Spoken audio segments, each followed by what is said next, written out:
ladies and gentlemen, welcome back to part 2 of the Dance of Dragons / Aemond the Reclaimer.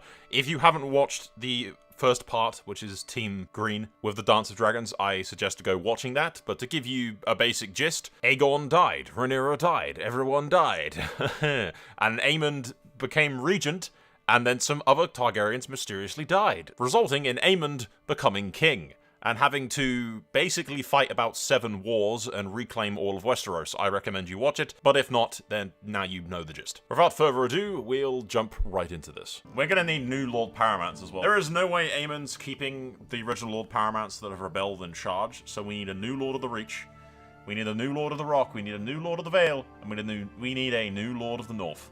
Aemond One Eye replaces his eye with Sapphire, greatest thing ever. He's a complete badass. At this stage, I think he used to wear the eye patch to like not scare away ladies, but at this point he's married to the Baratheon girl. I doubt the Baratheon girl gives a shit. And Aemond is far too busy running around the place. We'll lead the forces straight onto Highgarden. And honestly might burn Highgarden to ash. I don't know. If Aemond plans to replace all of the lords, I think sending a message of burning... I mean, oh god, the Martells are being involved. What the hell's getting involved for? Well, it looks like the Martells need to die now as well. I got Vega. Good luck, lads. Doom delivered. Yes, the new Field of Fire, boys. Lord John, as many able... Lord John, did he get incinerated? No, he just got heavily burnt and lost a leg, apparently. Glory to us all. Orphan Maker. Ha! Valyrian Steel Sword. Should make a fine trophy. Only as Highgarden rebelled against the Iron Throne and declared themselves kings, but they dared to bring the Dornish into the situation to try to get, like, the upper hand and actually win. Nah. Goodbye, Highgarden. Oh. Yep. King of the Reach, ladies and gentlemen. Incinerated, along with all the rest of the Tyrells. Because this is the biggest betrayal, honestly. Just the fact that Highgarden did this. Because the Reach was loyal, and then they decided not to be. There's only 3 living members of House Tyrell actually left. We might wipe them out entirely. I mean, yes, I'm going to wipe them out entirely. Fuck them. House Targaryen rose them up from nothing. And this is how they repay me. Well, now they're all fucking dead. Well, most of them. There's like 2 of them left. Both of which are old or married off. So the Tyrell line has been extinguished. For some reason it went to these guys? They're Stormlanders. Why the hell are they in charge? I don't know. Aegon's gonna burn them. Aemond's gonna burn them. That doesn't matter. It matters not. They will all turn to ash in the end. It's now a different Stormlord branch is Kings of the Red Rock. Give the fucking Reach to somebody else, goddammit. Don't make me burn everybody. I'll do it. Honestly, after witnessing all of this, like, the rest of the kingdom should be like, we're sorry, Aemond. We are so sorry. Please don't fucking kill us all. Because Vhagar is currently just incinerating entire lines of the families. Is this pissing off the Stormlords? Nope. Baratheon understands. Baratheon understands the necessities involved in this sort of thing. These are Westerlanders now. Why is it giving it to everybody but, like, normal houses? There's just ruins scattered all over the place now. It's just fucking Aemond's vengeance. I am overseeing the preparations for the battle. Why is that guy's horse flying? Surely he can't be trying to charge him directly in front of the van. Runaway cart, I see what happened before it does. Hugo descends the bolt of lightning on Vermithor, and with a whoop, they can be heard the whole battlefield. I watch his body get struck from his horse, flying dozens of feet before crashing into the ground. If it wasn't enough, he was then crushed by his own troops' charge. That's a bastard of House Thingy, which we just basically wiped out. I think he might be the only one of them left. Yeah, he is. Tarly fought for Rhaenyra during the whole war. Aemond's gonna dismount to go kick this guy's ass. How is Aemond not a skilled fighter or anything, by the way? I should probably do something about that. Well, I know where I'm burning next. Why are the Dornish still involved in this? God damn it. This is an oversight I've made that I haven't actually given Aemond any kind of military training, but he is supposed to be a badass. There you go, lads, all sorted. He's now a formidable fighter and skilled, a brilliant strategist. I mean, after all this war, yeah, he is. Like, Aemond was a badass. I just forgot to give him that when he was a kid. When I was setting up the scenario, apparently. I thought I did, but apparently not. Oh, Hightower is actually rebelling against them to dissolve the kingship. So Hightower is actually technically on my side. How's Aemond gonna respond to that? The fact that his son is... I mean, it may... Actually, no. There is a... the queen who never was, Rhaenys. The one who flew Meleys, the Red Queen. Her hair is supposed to be black with, like, silver silver stripes for it. Like, it's supposed to be black and silver. She's Baratheon. She looks like a Baratheon. And that's the whole seed is strong thing. Every Baratheon ever has, like, looked like a Baratheon. It's the blood. The Baratheon blood is so goddamn strong that it even beats the Targaryen blood more often than not. And it really sucks in HBO that they didn't do that. Because it would have won, given some credibility to the possibility that Rhaenyra's kids aren't actually bastards. And it would have also, like, shown, like, you know, look, she has Baratheon blood. So it's, like, a hint to the whole Joffrey thing and all that kind of stuff. But no, they just, screw it, just make it look like a Targaryen. And then let's make all the Velaryons not look like Velaryons. Just for reasons. And let's remove Nettles. I'm going on a tangent. Completely unrelated. But yes, Aemond has a son that looks nothing like a frickin' Targaryen. Unless he's got the eyes, potentially. Can't tell. Because Aemond's eyes are pretty blue. But I think the kid just looks like a Baratheon. I mean, Boris Targaryen. I think Aemond would be insulted by the notion of naming it after a thing. Maybe Oris Targaryen, after Oris Baratheon. Who is rumored to be frickin' Aegon Targaryen's half-brother, so... Okay, whoever wrote this event, I'm talking directly to the developers. Whoever wrote this event here, you've read too much fanfiction, my brother. brother, you've read too much fanfiction. You need to go outside and touch some grass, brother. Okay? What the fucking shit? This random whore chick wants to shag on the dragon. Absolutely, yes. I feel like Aegon would be amused. Vhagar, not necessarily. And I am going to get the Lannisters before they even have a chance to frickin' rally the troops. That's fucking hilarious. They didn't even get a chance to rally the troops. March on Castle Rock next. Having just absolutely fucking obliterated the living hell out of the entire Lannister army. Alright, well, you know the gist, lads. Punishment for treason is death. Death by dragonfire. It's not Aemond's fault, it's their fault. Yeah, Castle Rock is now a ruin. And Tyland was technically, like, Master of Coin for a while there. Bright Lion. Oh, he's gonna be real bright when I'm done with him. Oh, I've given the Westerlands to House Rain, by the way. That just because it's the natural choice, basically. And the Hightowers have been given the Reach, which makes sense because fucking Aemond is still a Hightower. Although actually, Alicent has remarried to a ball apparently.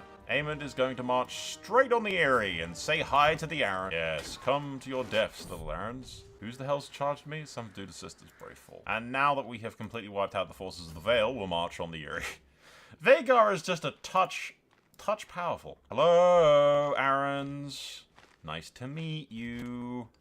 Goodbye. Seriously, this is the price. This is the price that they must pay. Oh, they lightly wounded Vhagar, but they all died in the process.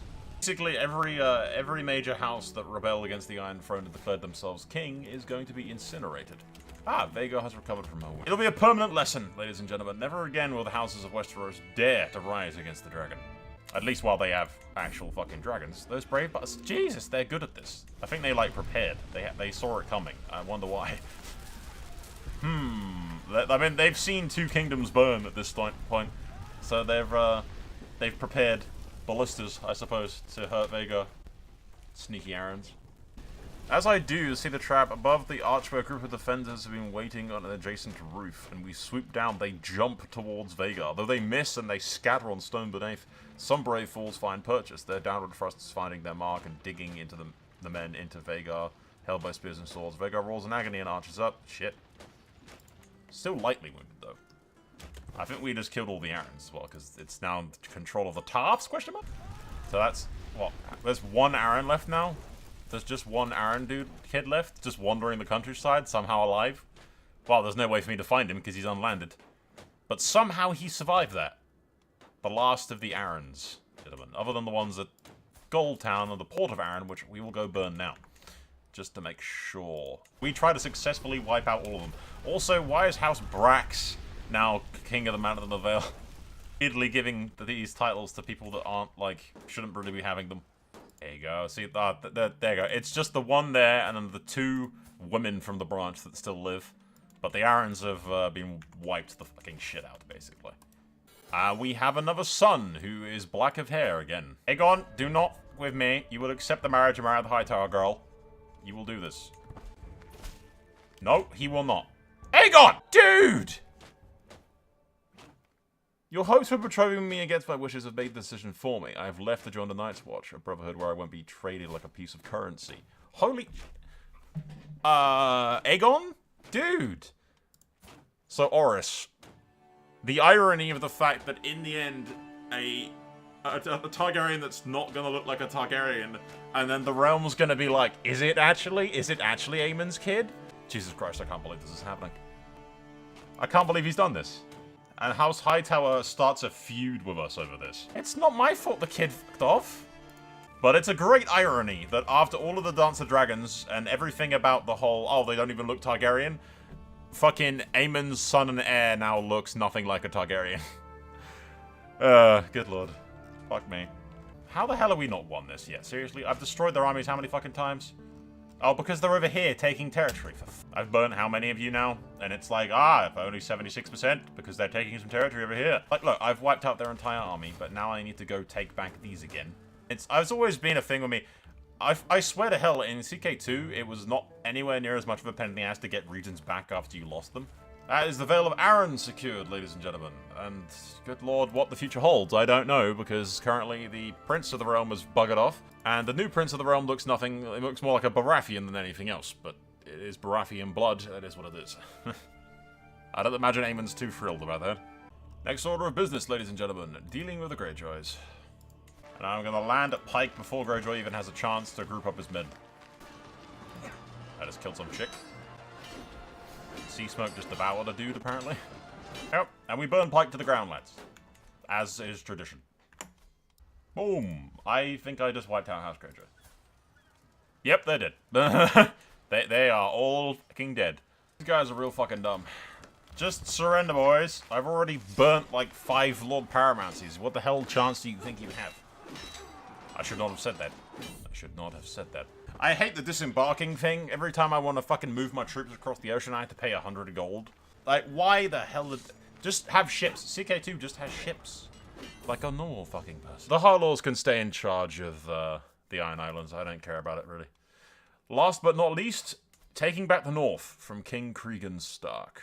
And then we're done. I mean, no, I think we'll go down south and probably beat the shit out of Dawn, because Dawn involved themselves in the Reach earlier, which has pissed Aemond off. Then we all know what happens when you piss Aemond off. Oh yeah, for those wondering, by the way, I gave the Vale to the Corberys and gave them their Valyrian steel sword back. And it really didn't make much sense for the Aemond to be okay with the Royces being in the Vale, because they were heavily tied to Daemon and they fought for Rhaenyra. There's the Graftons, but again, meh.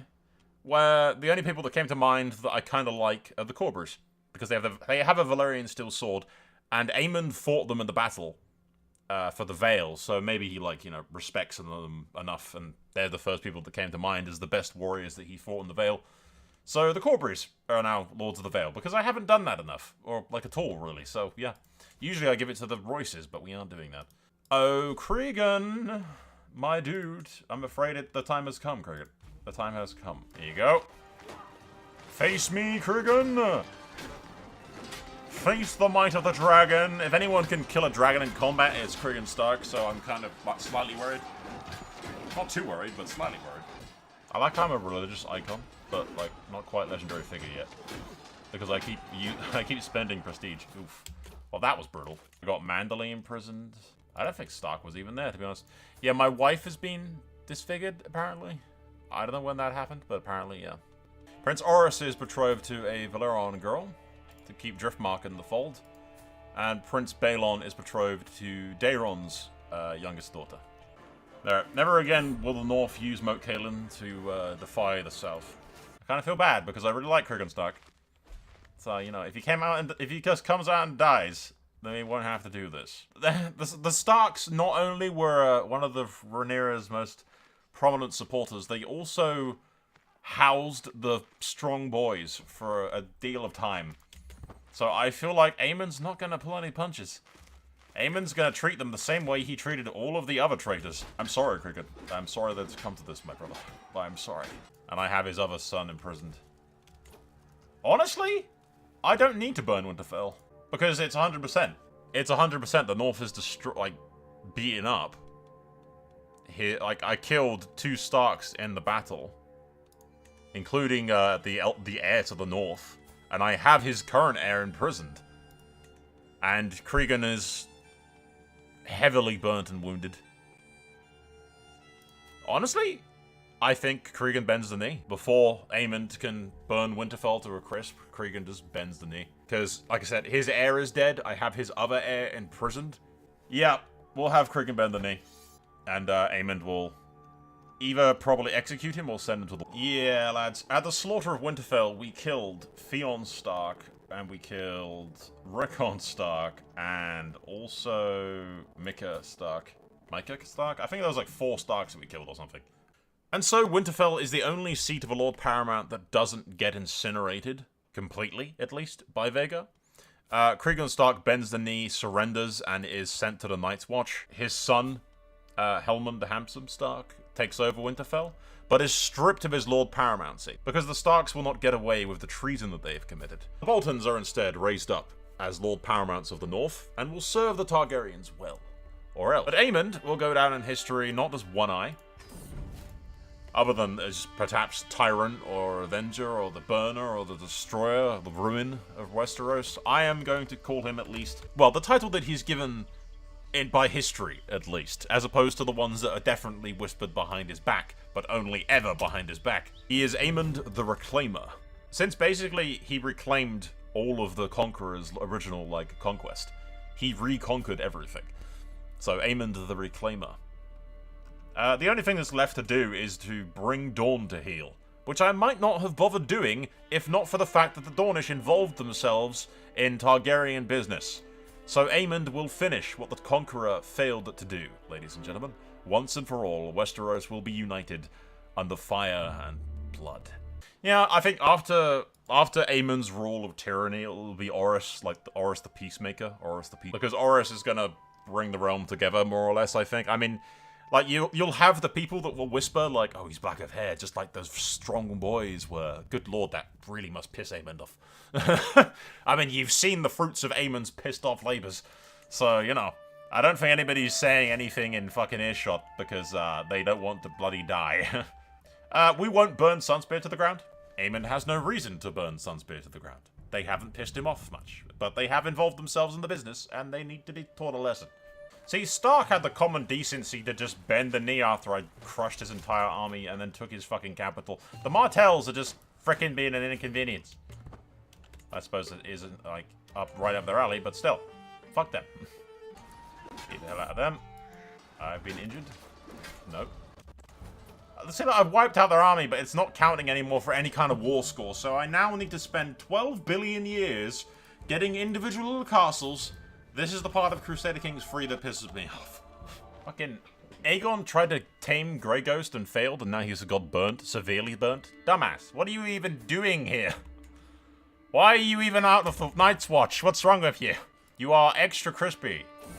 I don't know what Aegon is still doing here. Why is he with me in Dawn? You're supposed to be at the Night's Watch, Aegon. I hate the war score system so much sometimes, because it just feels... it's unnecessarily tedious. Like, yes, they're defeated. Come on, chop chop. Like, how many times do I have to wipe out their entire army for this to be over, dude? Victory is achieved, ladies and gentlemen. Finally. Took me a while, but there it is. The Dornish are notoriously stubborn. Oh, wait, is Cregan... oh, Cregan's commander. He's not Lord Commander, but he is a commander of the Watch. Hey, lads. Vhagar had a clutch of eggs. I mean, Aegon is Lord Commander of the Wall, by the way, now. That's the thing that's happened. So yeah, he didn't want to rule, but he ended up being Lord Commander, which makes sense, because if the once upon time heir and eldest son of the King of the Realm goes to the Night's Watch, he's gonna end up as Lord Commander. No way in hell that he doesn't. Even burnt to, like, crispy bacon that he is. I'm just basically waiting, because I want to see what dragons the kids get and all that kind of stuff, so yeah. Cannibal's off the table. He is extremely not compatible with Orys. Honestly, he'd probably be more compatible with Aemond, but, you know, Vermithor is the best second option, more or less. It's other than Vhagar, but Vhagar is obviously currently his father's dragon. This is the most problematic and, I think, fucking potentially dangerous nickname that anybody has ever given me, dude. Spectacular? No. Nobody tell my dad about this. Nobody tell Orys' dad about this. Nobody mention it. Prince Orys Strongdragon of Dragonstone. They call you Prince Orys Strongdragon. Spectacular, is it not? It's on the lips of peasants and nobles alike. A cause for celebration, I think. No. No, it isn't. No, this is terrible. This is terrible. Aemond's gonna kill everybody. I mean, it's a cool name, if not for the fucking connection that, he's a strong boy, lads. He's a strong boy. I think people whisper this behind his back when his dad's not looking. Because he's, you know, got the black hair. He doesn't look like... Even though he's absolutely 100% not a bastard. He's just got the Baratheon blood. I mean, you just have to look at his facial structure. It's basically fucking Aemond, but with black hair. It's you know... It's legitimately a Targaryen, that's not a thing. But as far as the fucking locals, it's like so close to the recent Dance of Dragons where we, you know, declared that the black-haired Targaryen boys were actually bastards. You now have a black-haired Targaryen boy inheriting the Iron Throne. So, yeah. I imagine that Strongdragon is a name that they whisper. I'll keep it because it's ironically funny to me that that's his nickname, Strongdragon. I don't think Orys cares. But I think that's what's leading him to try to intame Cannibal of all things. But Vermithor was a much better choice. A much more fitting choice, I feel. No one said the hearts of a dragon for Dragonstone to the Shadowlands. Blah, blah. Boy gets Vermithor. Hell of a dragon. I can't really complain. I kind of wanted him to, like, try Cannibal, but what are you gonna do? I don't know. He's tamed himself one of the largest dragons in the realm. Even though people whisper strong dragon behind his back, it's... There you go, that's good at least. We have sort of a happy ending in a manner of speaking. Aemond's not particularly thrilled by the fact that his heir is, you know, black of hair, but he's hopeful that they'll pop out more frickin' Targaryen-looking Targaryens in the future, because there's less Baratheon blood involved now. It's about time Westeros had some joyous occasions and a peaceful future.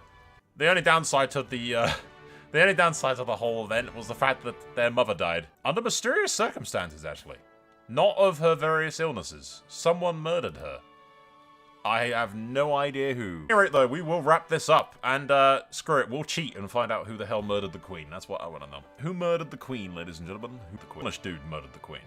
That raises a question. Another thing I want to know is who murdered Aegon's frickin', Aegon's daughter. I don't think anybody did murder her. She just vanished. Disappeared without a trace. She just left. She just dyed her hair and then left the country. She never actually died. I don't think there are any other mysterious circumstances.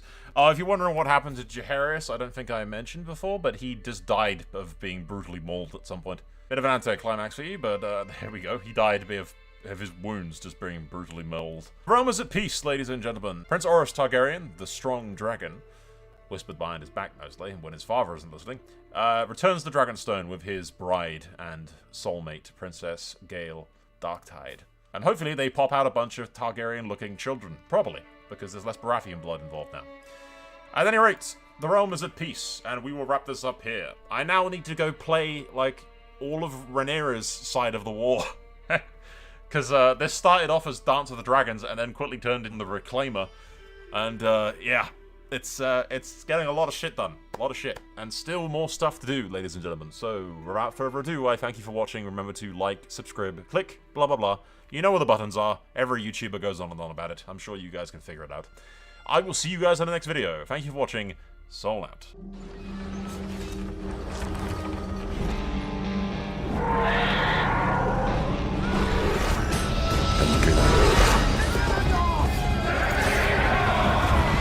This war is far from over.